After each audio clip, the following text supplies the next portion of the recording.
চিত্রনায়িকা প্রার্থনা ফারদিন দিঘি ছোটবেলায় জনপ্রিয় সেই শিশু শিল্পী আজ পরিণত নায়িকা। তবে খ্যাতির সঙ্গে সঙ্গে ট্রল আর সমালোচনাও পিছু ছাড়েনি। ট্রলের শিকার হয়ে একসময় ভেঙে পড়তেন দিঘি, ভাবতেন কেন তাকে নিয়ে এমন সমালোচনা। কিন্তু সময় শিখিয়েছে হেটার্সদের কথাই শক্তি। এখন নতুন ছবির গুঞ্জনে ফের আলোচনায় তিনি। তবে সিয়াম আহমেদের সঙ্গে আবার জুটি বাঁধছেন কিনা তা নিয়ে তৈরি হয়েছে রহস্য। উত্তরটা জানতে অপেক্ষা দর্শকের।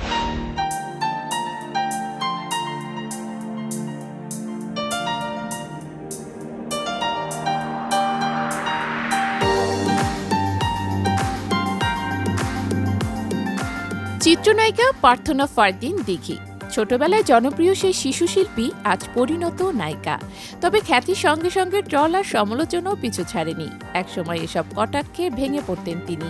মন খারাপ হতো, ভাবতেন আমি তো ট্রল হওয়ার মতো কিছুই করিনি, তবে কেন এমন হচ্ছে। কিন্তু ধীরে ধীরে উপলব্ধি করেছেন ট্রল আসলে অন্যের ব্যর্থতা আর হীনমন্যতার বহিঃপ্রকাশ।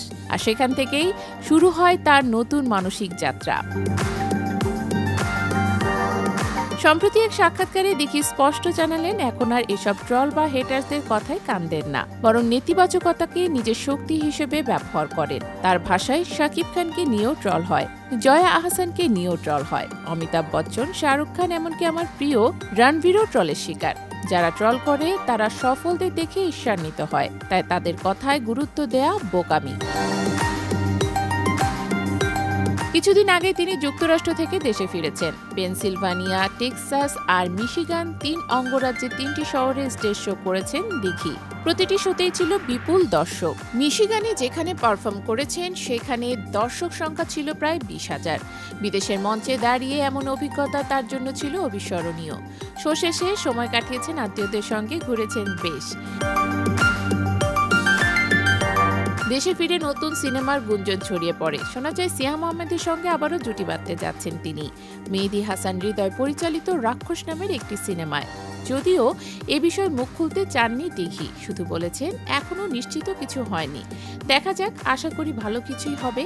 সিয়ামের সঙ্গে আবার কাজ করলে খারাপ হবে না।